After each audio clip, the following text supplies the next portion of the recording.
So, welcome everybody to the Mental Health Couch podcast. My name is Nick, and I'm joined today by Olivia Brosecki, Senior Project Coordinator at the Rainbow Network. Career has focused on creating safe spaces for young LGBTQIA plus people to thrive in, with a career spanning teaching, policy, advocacy, and training. Her focus has always been on supporting young people to be their best selves. Welcome to the podcast, Liv. Thanks, Nick. Lovely to be here. So good to have you here. I want to dive straight into it and ask you to walk us through your story. Tell us a bit about yourself, your background, and Thinking about my career and I guess what's underpinned it, being, that focus on LGBTQIA plus youth. I can't help but reflect on my own youth experience growing up in Western Sydney, which was quite isolating back in the late 80s, early 90s and onwards. The closest sort of community-led support were a good 40-minute drive away. So that completely wasn't accessible until I got my license. And I remember how freeing that experience of finally getting my P plates felt as an 18-year-old. I was still in high school. And of course, the one time I lied to my parents and I went to a gay nightclub in Sydney, the car broke down and I spent every single penny, in my bank account, which was probably $200 or something, to get the tow truck to, tow it home. So, yeah, they weren't impressed with that. But yeah, I guess it just speaks to the shame, the stigma, the internalized homophobia, the intense fear I had on coming out to my family.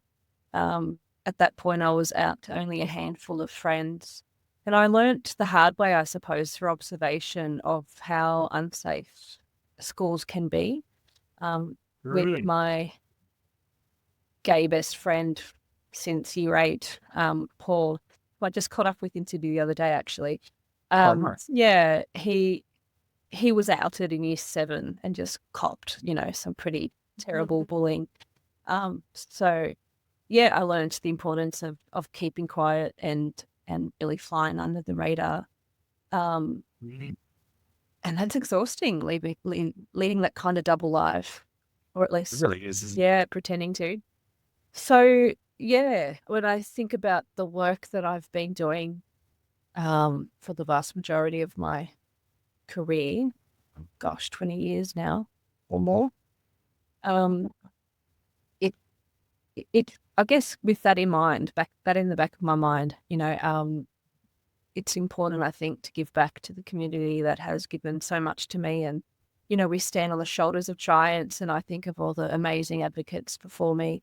And I'd like to think of myself in following in their footsteps and trying to continue the good fight to create those safe places, whether that is, at school, in their homes, on the street. Everywhere. Yeah, in their health service or whatever the case may be. Yeah. So many dimensions to it, isn't there? This idea of like, where are people safe? And I think sometimes that people are safe if they're safe, but actually that's really context dependent. Oh. It super is, particularly for our community, right? Like, Absolutely. Yeah. right. It sounds like those experiences really kind of just almost didn't predetermine where you were going to go or what you were going to do, but were those experiences part of why you chose teaching? Yeah, kind of. I actually did a journalism degree. Yes, a degree that I never really used. No, ever, never really made money from anyway in that profession. Kind of hated it in the end and found it really unethical. But even in my writing, I always had planned to, whatever it means, to create a better world, to just offer that diverse voice or elevate the diverse voices of others. And the teaching kind of was just a tacked on kind of idea. Oh yeah, I'd probably get a job quite kind of easily if I did this, and travel as well and teach. Yeah. So I was kind of encouraged to do that by my partner at the time, and really just loved it. Like connected really well with teenagers in particular. So I was a high school trained teacher. And yeah, the subjects I taught were kind of my secondary passions, if you like, so English and visual arts. I then went on to eventually teach sexuality education, which I just adored. It was just so much fun. Yeah, and quite a different experience for lots of reasons, but one of them being it's a lot easier to engage students when you've got a condom and dildo in your hand as opposed to,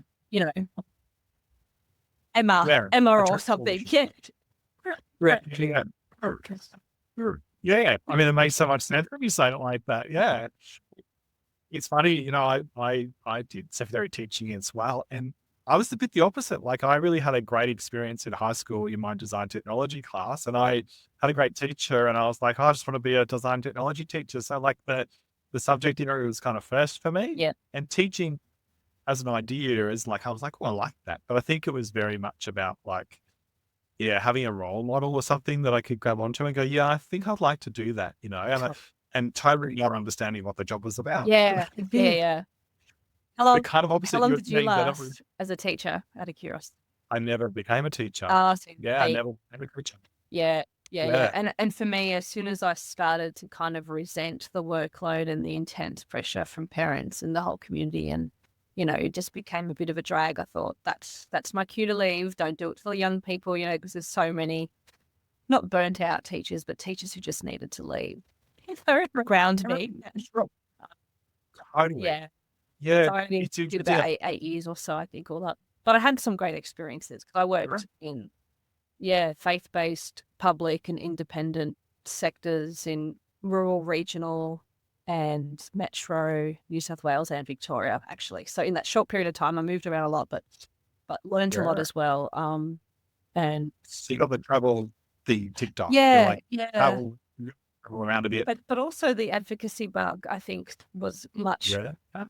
bigger than the travel bug, I think. And in part, the reason why I left the profession was because social change was just so excruciatingly slow with the education system, looking very much like it did 100 years ago. And it still does. And yeah, I just found that incredibly frustrating and didn't have the patience to stick around and kind of just continue to feel like I was the only token gay waving the rainbow pride flag in the corner, So it was I can see it. Like, I can, as you describe it, I can picture it, yeah, and I can see and feel what that might have been like. incredibly isolating, huge sense of responsibility, lots of fear though and anxiety. Yeah.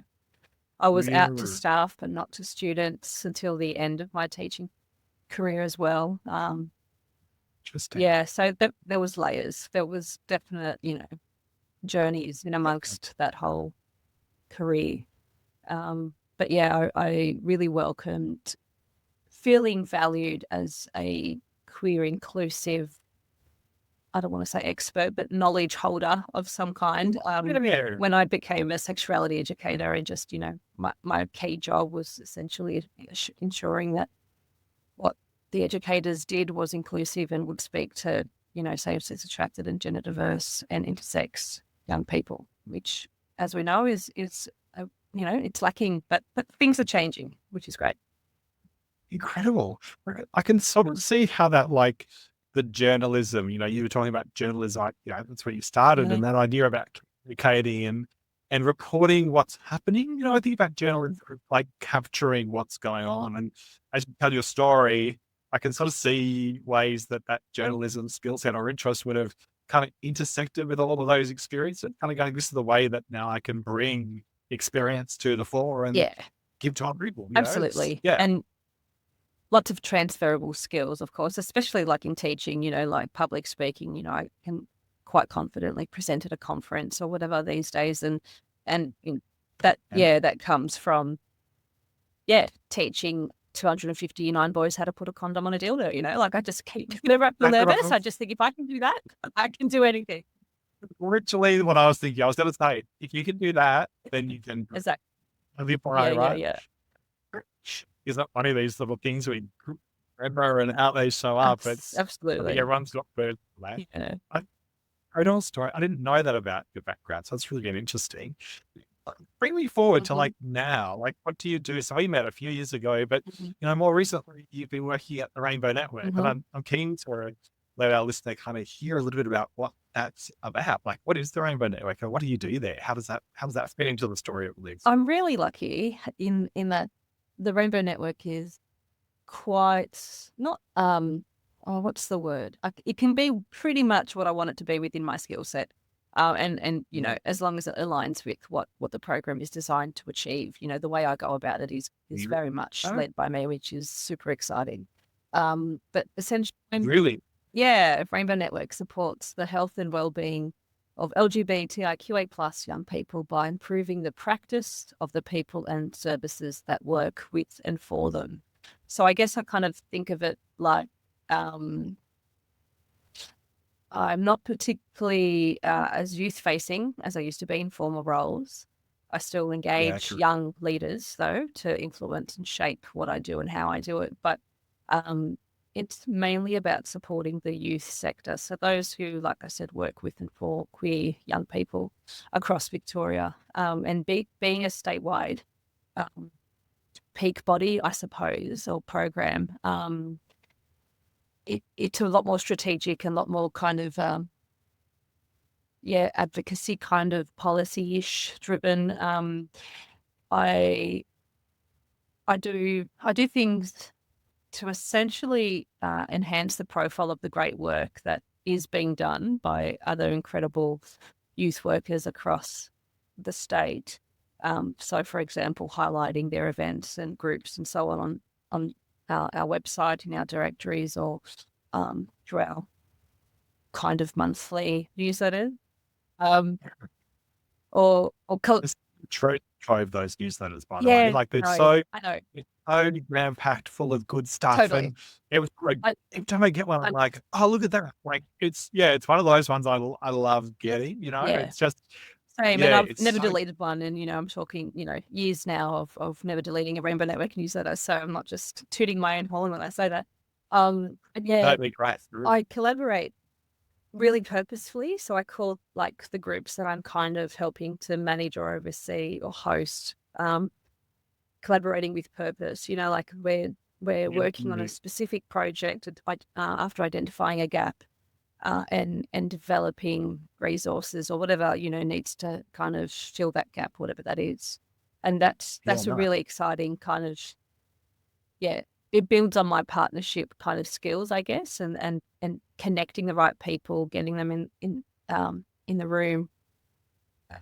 And and it's great because I don't feel like I have to carry the knowledge or be the expert. I'm not at all. I'm just the person who's able to facilitate that conversation and progress the work that they already want to do, but just don't have the time to kind of pull it all together. So that's been super exciting. I've got a few things like that going on at the moment in various that's good. spaces. Yeah. Um, I've seen you work in that space too, Liv. I've seen you sort of pull people together, like yeah, kind of constantly. create groups. Like it's yeah, the way you go about it. Like now, having heard a little bit about your background and what your background's been, I can sort of see that come through in the way that you do that work, Oh, that good. connecting. Yeah, I really can. I really can. Yeah, yeah. Yeah. I feel like I do that every day, really. Like that. It's not just a secondary consult, referrals, or whatever advice giving, although there's lots of that Right. as well. It's about, oh, hold on a minute. We were just talking about this last week, and you should totally, connect and see where that goes, and I can support you like this, and whatever, whatever. Um, yeah, yeah. So it's Well, I exciting. can, I can definitely. Yeah, well, it sounds exciting. I was just going to say, I think I can definitely say that the Rainbow Network newsletter and all that sort of, and the website and stuff is one that everyone who works in this space should, if just works with young people, right, Yeah, should be. if you're Victorian based in particular, definitely, yeah, check it out. Yeah, it is. It's pretty amazing. And I'm part of the Rainbow Health Australia team, which is just growing exponentially. It's just incredible. And hopefully we'll be trained up to deliver some training through Rainbow Health Australia as well, in the not too distant future. So that's really exciting because I've Right. always loved, working in any kind of service, school or youth service, whatever Mm, it is, um, to to help them on their kind of, very genuine, holistic, inclusive practice journey, so looking forward to brushing up on my facilitation skills and getting that role. Do you have that on? Yeah, exactly. Yeah. Hopefully I've left my patronizing teacher voice at home that was there. I don't think teachers or young people would put up with it. Yeah, no, that's right. Right from my Yeah, experience. radar. Yeah, exactly.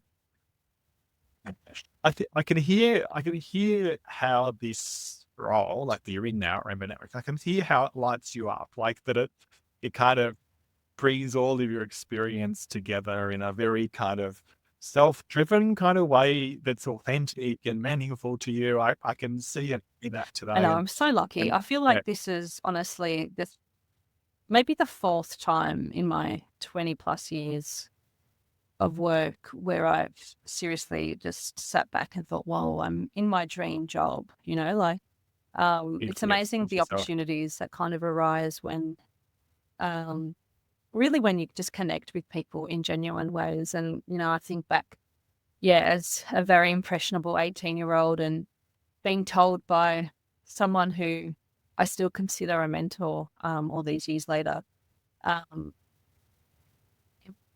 simple yet profound messages like, it's not homosexuality that's the problem, it's homophobia. Like, we're going back, to the early 2000s with that language, as you can probably tell.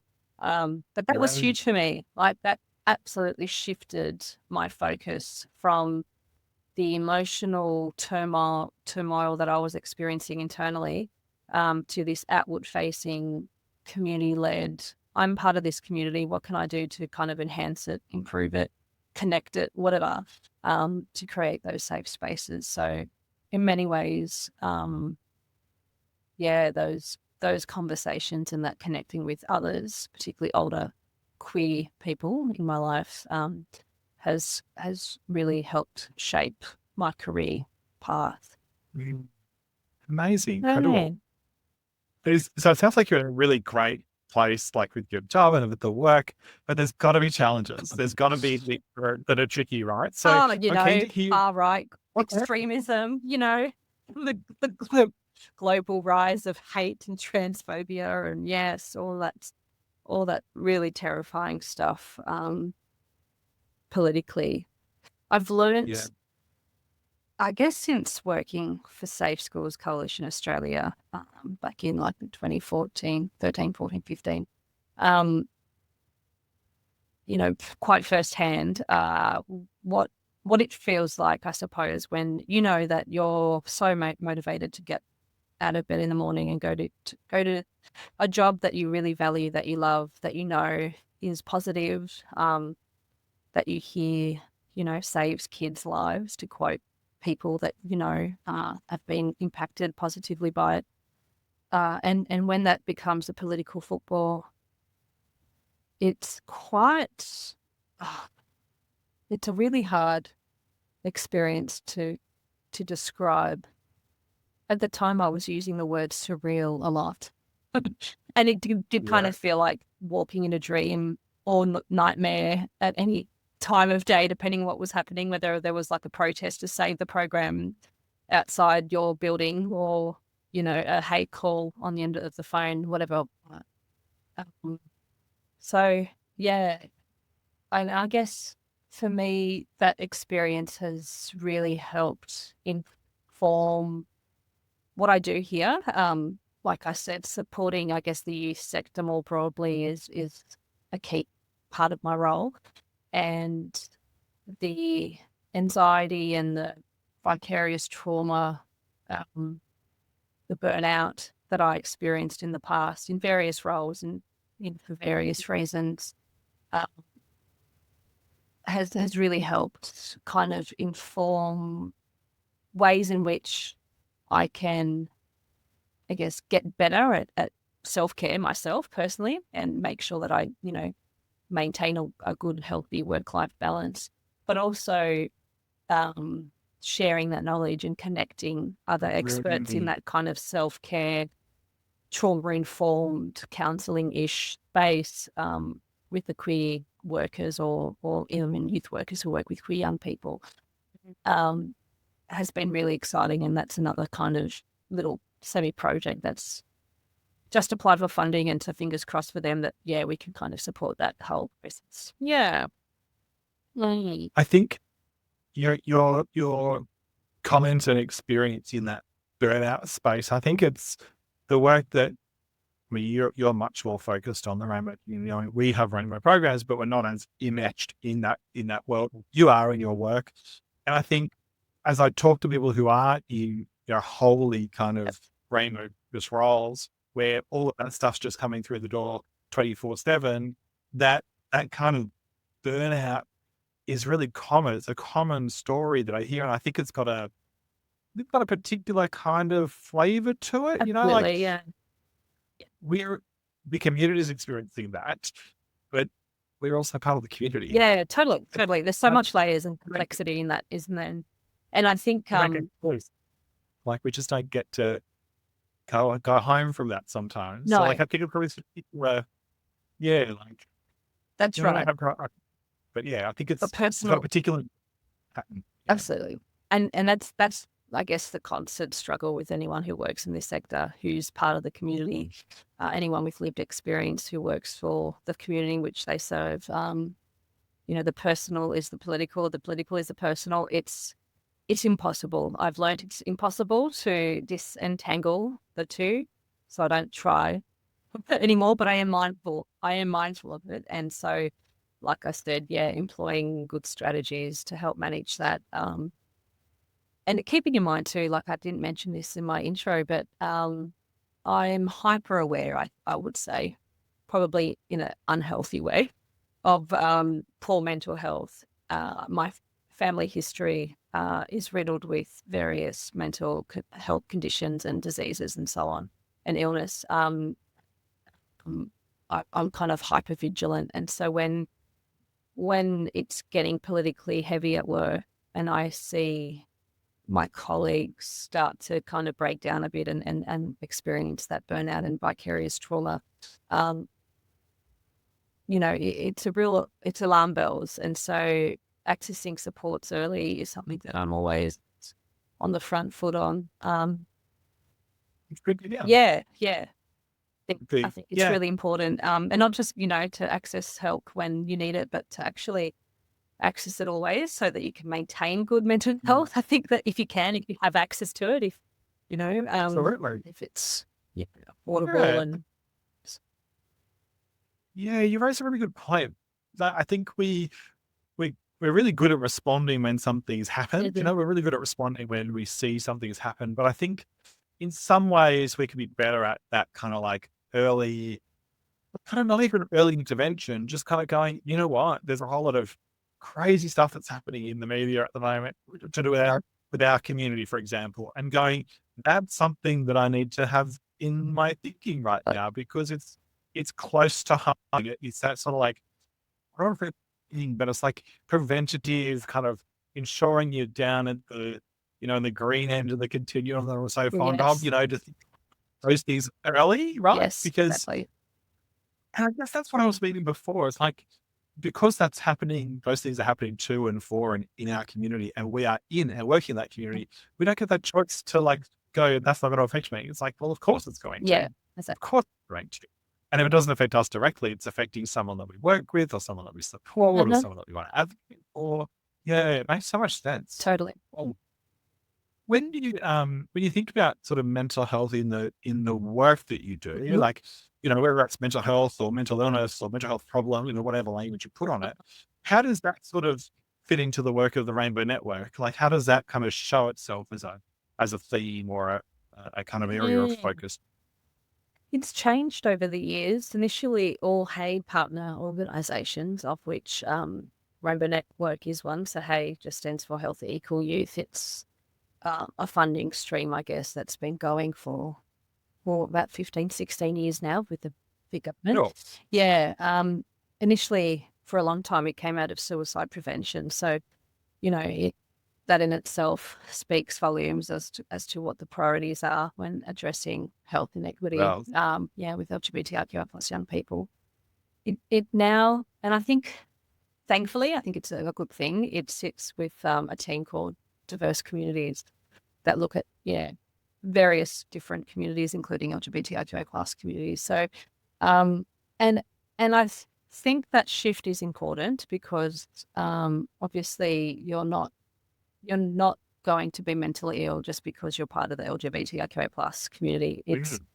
It's the experiences of shame, whether that's internalized, kind of put on you. It's the experience of stigma, again, internal, external, and the political discrimination, the structural stuff. The stuff that's really hard to see unless you have learned to see the world in that way. That is what impacts our mental health in a negative way. So, yeah, definitely language is really important, I think, when talking about it. And as I'm sure you know, Nick, the pathologization of homosexuality, I mean, that term in itself, I think, was coined by a white male doctor in, yeah. And of course, gender dysphoria. I love the reclaiming of terms like gender euphoria, just flipping that idea on its head, and trans joy. There's some really sex affirming resources that are out there that just would have been unheard of, months 5 ago. years ago? Yeah, exactly. Absolutely. Absolutely, really recent, and it's so refreshing to see such amazing strides of progress. But at the same time, we're obviously all very wary that you can't take anything for granted, and that political context more broadly, more globally, is a scary one. The rise of far right extremism and what that digitization and AI and disinformation, misinformation, there's just so many layers of how volatile, I guess, that context can be for some at certain times. And so, I think for me, I'm really inspired by my local federal MPs and the independent movement, not to kind of show too much of my political kind of persuasions, but I guess, importantly, if their values are aligned with my own and they're community led, and keep that community in mind when they vote and pick parliament, it is a really hopeful, I think. And I'm kind of digressing, but I feel like It's true. yeah, Sounds like as you're talking, it sounds like 18 or 19 or 20-year-old would be like, wow, look at where we are. oh yeah, gosh, In a big way, like a huge rush. yeah, it's funny. I find it's a long story, but I have my 18-year-old artwork, like my end of year 12. This massive painting. It's huge. It's like 4.5 meters by 1.5 meters or something. It was like the maximum size canvas you could have. And it's currently, because it doesn't fit on any wall internally, it's on display in our back deck, and it's probably being rained on as we speak. But it has been really interesting looking at that again, knowing that somewhere it's probably rotted away now, but like I know that there is some words that disclose my sexuality. And even just saying that, like I can feel in my gut, this sense of kind of fear and anxiety, and it takes me back to that scared, repressed little 18-year-old lesbian self. And to think that those memories stay with us, isn't it? Oh yeah. And the fear, the feeling. And it reminds me of that thing where people say, people won't remember what you say, but they'll remember how you make feel. Yeah. Yeah, it's such a good demonstration of that. Like, Indeed. yeah, that obviously very meaningful. And as you said that, as you said, it was the maximum size canvas. So it's so much to say, but I had to do like this symbolic, no one else will understand it way, because I felt safe. Yeah. And it's like what went through my counselor brain then was like, gosh, interesting. Like, you're going to get out the ink blobs next, Nick? You know, so 18-year-old Liv wanted to take up as much space as she could, like, it's like, oh, and I think that's a really common that is experience really for our interesting you say that. it's Yeah, like, I was coming out of my shell at that point, but my goodness, my history of being so quiet that I remember one lunchtime in year 7, I think it was, I just didn't speak at all, out of a bit of a social experiment to myself to see if any of my friends would notice. And they didn't. They didn't, Nick. The whole lunchtime did not say a word and nobody noticed. So wow. yeah, you can see where I kind of came from. It's really interesting. I mean, everyone's got that story, I think. Probably. Everyone's got that story, what their 18-year-old self was like, or what, I mean, Yeah. I'm not what I was at Sure. 18, who is, Yeah, that's right. but maybe there are people live that we don't know who are like, yep, I'm the same as I was when I was 18. Like, lucky them, maybe, maybe it's like, I don't know, maybe it's better. I'm not sure. But I think, yeah, it's an interesting kind of way to look back at things, isn't it? Go like, Right. yeah, okay, well, it's changed. And as you say before, like, we were saying things change really fast. Like, Yeah, it yeah. happens so quickly now. Like, I think back in, like, when we were younger, things took longer to kind of happen. They just did. Like, we weren't aware of what was going on in the States. Like, I didn't have the internet when I was at high school, it's like, well, it's just different, it's just different. And that has pros and it has Cons, yeah, cons. Like, absolutely. Yeah, yeah, yeah, that's right. And I think that's it. We're always learning and changing and growing, and nothing nothing stays the same. So yeah, yeah. you touched on this before. You mentioned this whole idea of pathologization. And one of the things that I always remember from when I first met you, which was when you came to one of our Rainbow Youth Mental Health First Aid programs, I want to say last year, maybe the year before, I don't know. You described this concept of pathologization so clearly to me. I remember standing there going, wow, I just like learned a whole thing, and the way you described it. Talk us through it. Like, what does it mean? Tell us a little bit about what this is about, this idea of pathologization for the rainbow. Wow. Well, I think it's Right. important to admit our wrongs. And really, when I first started training other adults to be what I hoped was better allies, looking back up, I was a first year teacher. I was 22 or something, and I was standing in front of, I think, 100 fellow teachers. Some of them Wow. with their Yeah. arms crossed in the back row. Yeah, yeah, that vibe. And I Yeah. was Like, trying what are really we hard to be light, but be informative and be interactive. And I had lollies, and it was all fun and games, but actually I was absolutely packing it. Yeah, it was terrible. But yeah, I remember really emphasizing the terrible stats about poor mental health in the community, and the suicide attempt rates and the depression, the anxiety, the homelessness, etc., etc., etc. And really the aim, when I think about why I was doing that, why I chose to talk about that stuff, well, there were a couple of reasons. One was, you can't argue with stats, right? That's kind of factual and objective. And here I am as this gay person, but I'm not sharing my personal stuff, which felt safe, but also not as objective, I suppose.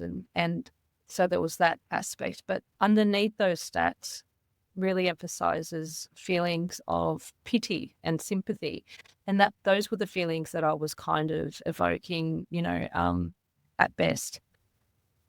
And nobody wants pity. It took me a few years to learn that actually is not productive at all. I don't want anyone's sympathy or pity. I'm really proud of who I am. And if I had a choice of being gay or straight, I'd choose, gay any day of the week and twice on Sundays, as I used to say, But but yeah, that took years of learning, and I guess an activity that I still whip out occasionally kind of unpacks words in a kind of continuum. So we'll start as, say, repulsion. There's 8 words total. I won't remember them all, but repulsion, and then I think pity, tolerance, acceptance. That's a word for me, though. Yeah. I know. My primary school motto Words I was can't stand. tolerance. Like, Oh, terrible. And it's still the same. We passed it the other day in Western Sydney, and I was just like, oh, I really needed to fix that terrible word. sorry, I jumped I in. know, no. But even acceptance, it took me years to get that acceptance was actually not nearly good enough. In fact, it's not good at all. Like, out of the goodness of my heart, I'm going to accept you, Nick. Despite you being gay, I'm going to take you in under my wing and accept Like you. a compromise or something. Like as if there's something of you that I need to accept in the first place. Like there isn't, Yeah. So Yeah. that word in itself and what that evokes is not conducive at all. In true allyship, and then of course the words get more positive. So things like support, affirmation, and celebration is the key. That's the best. So since unpacking that and learning that, I always try and think about how can I make what I'm doing here have that celebratory kind of vibe or energy, and that's always had the best impact with any young queer person walking through the doors. So yeah, that's always been fun to think about it like that. As you describe it, and I think about, celebratory environments, I think about the other goal that you've had in your career, which is about safety. And I think, well, where we can celebrate, we are safe, right? Exactly. Like where we Exactly. can celebrate with safe. Yeah. Absolutely. Yeah, yeah. So powerful. Think about it that Oh, way. It's yeah. a nice, And one of like my biggest career highlights is at a rainbow ball event when I saw this older young person. So she would have been maybe 18 at the time, who was always just so in her shell, like, really hunched shoulders, quite tall, but, head down always, hair covering her face, the whole kind of stereotypical anxiety-ridden face, you know what I mean? When I yeah. saw her bravely solo step out onto this, like, kind of fashion runway, if you will, that the young people just sort of formed organically, and she just, like, stood up taller, like, and danced. Yeah, and I just was like, "Whoa, this is what it's all about, Liv." This But is yeah, this tiny couple of seconds of my career, it's all worth it's it. all worth it. Absolutely. Yeah. Mhm. Those moments are so amazing, Oh, aren't they? I Where you know. stand there and like the world spins, you're like, oh, like it's all had in. And the first time I shared my story in front of 200, 300 SRC students at a school in North Sydney years ago, I was 18 years old and maybe 19. I still remember the look on the face of a young, probably gay, maybe even trans student in front of me. It was just this knowing look in their eyes, and I'm like, this person gets it. They know exactly what I'm saying here. Yeah. Oh wow. That's just that's I had a similar moment So, like that. Right. oh Like yeah, as you described, maybe it was the other way around, but like I was at so I did a lot of work in regional Victoria and I was up in the Alpine region and we had a small schools, this is a high school, but about 150 students well, across yeah, 6 years, so yeah. everyone knows everybody, that whole thing. Sounds like my And hometown. Union. yeah, well, it probably does. And I was there, we were teaching team mental health first aid, year 8 student, Mm-hmm. and a really lovely trans person. And that was sitting there. So the course is 3 sessions, sitting there in session 1. And I was like, okay, cool. And they were very quiet, very kind of withdrawn, but they were on the table with their other friends and stuff. And you could tell that that little bubble was so supportive and so connected and such a protective factor for that young person. Mm-hmm. But this person was just sitting there really quiet. And at the end of the day, I went into the car and I took my jacket off and I hung it up on the coat hanger. And I realized that I didn't have my ribbons, which I usually have. I didn't have my badges and my ribbons, Yeah, yeah, me. yeah. The I've got bling. Yeah, yeah. The rainbow I bling. mean, and I didn't have them. And I thought, oh, like I I need to put that on when I come back tomorrow because I need that young person to see that I see them Mhm. and I need their friends to see that I see them. And I actually thought to myself, it's actually probably quite good that people will recognize. They'll go, oh, he came back tomorrow with the thing on. Like something's chat. Yeah, yeah. He's had a moment of awareness. And as it turns out, I had a bunch of pins, like the trans rainbow flag pins, in the car because I up for the from the post office on the way out here. And I said to the teacher, I said, "Oh, Shimmex over there, I've noticed, and they're not here today. They didn't come to session Oh, 2. And she said, oh, yeah, they're having a tough time today. They're in my office. And I said, okay, cool. I said, no worries. Like, we do what's safe. We do what we need to do. And that was fine. And I said to the teacher, I said, oh, I actually have a box of like these trans pride pins in the car. And I thought I'd give them to you and you can give them to whoever you want. So I was thinking like teachers, right, wear them to support. And the school, to be clear, very supportive, like super supportive. Couldn't ask for better support, right? yeah. Um, okay. Third session and the students back. Cool. And yeah, That's all they needed. Yeah. It makes such a wearing the difference. pin. Yeah. Yeah, and I said, I like your pin. And I said, hey, Mrs. Such and Such gave it to me. I said, and she said, and I know that you gave them to the school. And I said, oh, yeah. I said, look, I think it's important, like, to see that sort of stuff. And she said to me, yeah, more important than you know. I was like, cool, like, okay. And the teacher, was saying that actually, just a simple act of recognition really allowed that young person to come back, engage, and feel safe. And it was one of those kind of like revolving world moments for me too, where I was like, yeah, this is how this is done.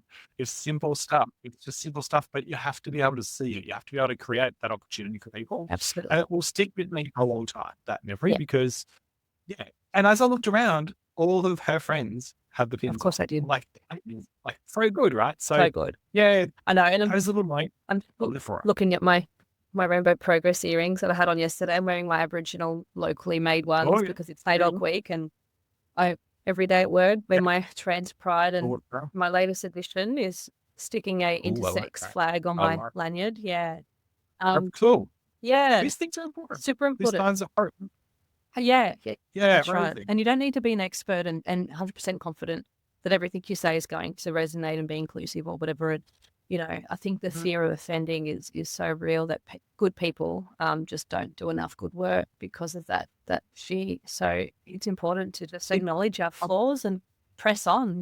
We can only keep trying. Yeah. Every young person I've spoken to who, chooses pronouns that may not be what we expect them to be, right?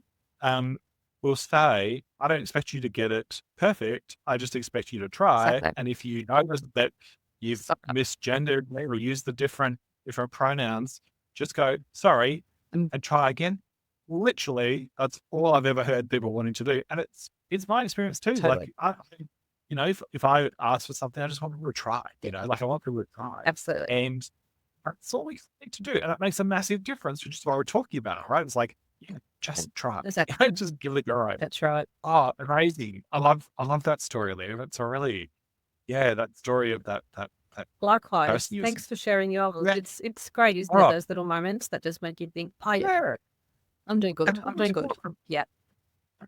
So rare. I think it's important for people as well to hear that those little things are really valuable. Like we don't always have to we can run programs and do policy, all that stuff. But actually, I think it does come down to the one-to-one stuff a lot of the time. Oh, absolutely. Think global, act local, that whole philosophy. That's kind of how I operate. And I think that's super important.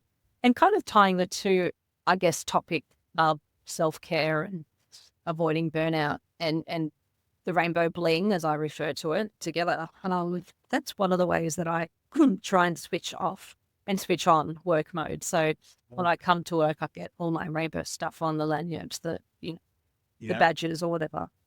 And when I take that off at the end of the day, I'm leaving that work mode live at work. And, that way, by the time I get home and into that front door, I'm mama, I'm wife, I'm family live. Yeah, that's really important, I think, as well. It's a good routine. Yeah. Right. We've all got we've all got these little things that we do that help us to have that separation, like the boundary. Like I think it's really healthy to have that. I think so too. Yeah. Our lives need that from us. Like they need us to take that hat off when we go home. Absolutely. Right? They don't want us to be work music and work live. They want us to be to live. That's right. Oh, what's true? Yeah. And it sounds like you good self-care habits, which is nice to have. When you mentioned journalism and news and stuff and the impact of negative news, I haven't had a TV at home for, I reckon, close to 15 years now, maybe. So that's absolutely a mental health strategy. Yeah, I just don't want to be bombarded with that. Like, I'm going to find out the stuff that's relevant to my job anyway. But that's my job, and to have that in the living room is just too much. So that's been really good as well. I can kind of, be really selective in what I watch at home. Yeah, really purposeful about it. Like, really, like, movie night. Choosing what you bring in, right? Like, you can come from a world. Exactly. That's right. I don't think I can live without my TV, but like through COVID, I got a really good habit, which was watch the news once a day, watch it in the morning, watch a good source, whatever that. Watch it once. The news cycle's 24 hours anyway. Watch one cycle. That's it. That's all you're done. Yeah. This is during COVID. I just sit there and listen to it all day. Like, I really developed that. But I remember going to my non-law's place because I'm Polish, Italian, Bosnian, maybe Ukrainian, Australian. So going to my non-law's place as a kid, and he was quite deaf at this stage, but still, like, he would just switch the news from one channel to the next, and so you just watch the same footage 4 times. It did my head in, but that was the only way he could kind of make sense of it, because his English wasn't great and he was a bit hard of hearing. So it was like, okay, he's got the gist now. Thanks to all that. We get it. Right. You always we got the I know. Oh my goodness. But lovely. Well, I wanted to just ask you a question, if I could. I remember when I was so for the listener who's listening in, Liv and I met when Liv came to one of our Rainbow Youth Mental Health First Aid programs a couple of years ago. And I got to be honest with you, Liv, when I stood in front of that room, knowing who was there, you included, I had the biggest imposter syndrome thing going on that day. Really? And didn't show it all. Yeah, I really did. Like, I really did. And it got worse the more brilliant people were. So, in that really stupid way that imposter syndrome works, I know imposter syndrome right well. Oh, you're right.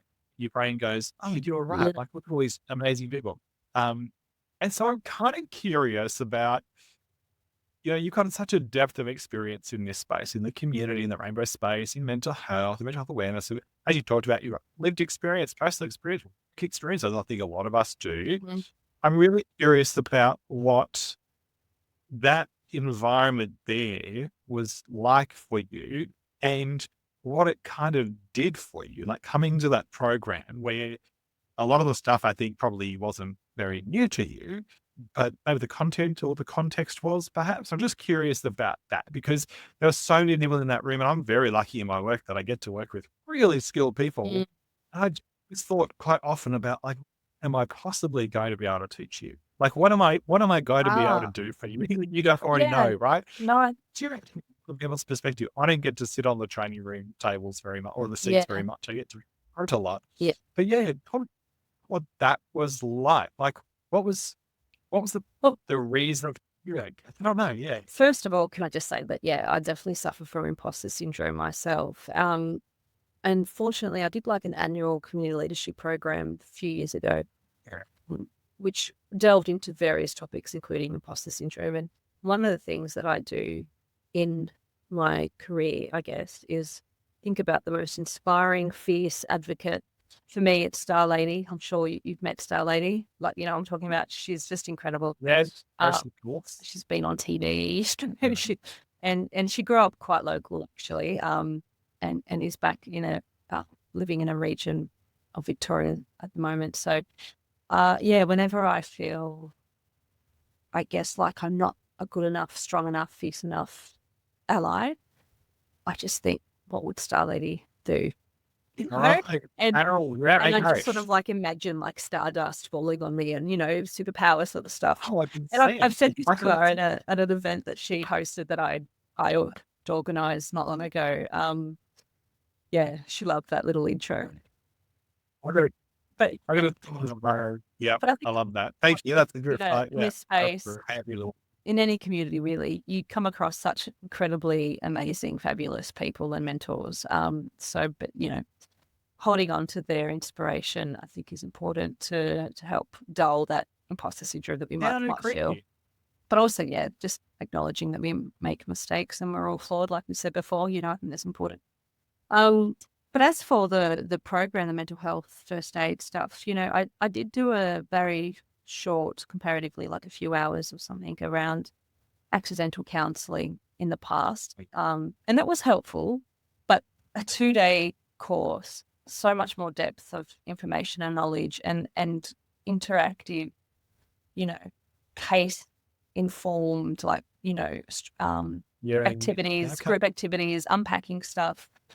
It really helped build my skills. And I know I've joked about this, but for me personally, entering that space and talking about the green and the red and the orange zone, I was like, oh, I'm in the red zone. I've been in the red zone for months and I need to tap out of this space and give myself a break. So it was super insightful on many levels. And, I made the tough decision not long after attending to resign from one of my 4 dreamed jobs.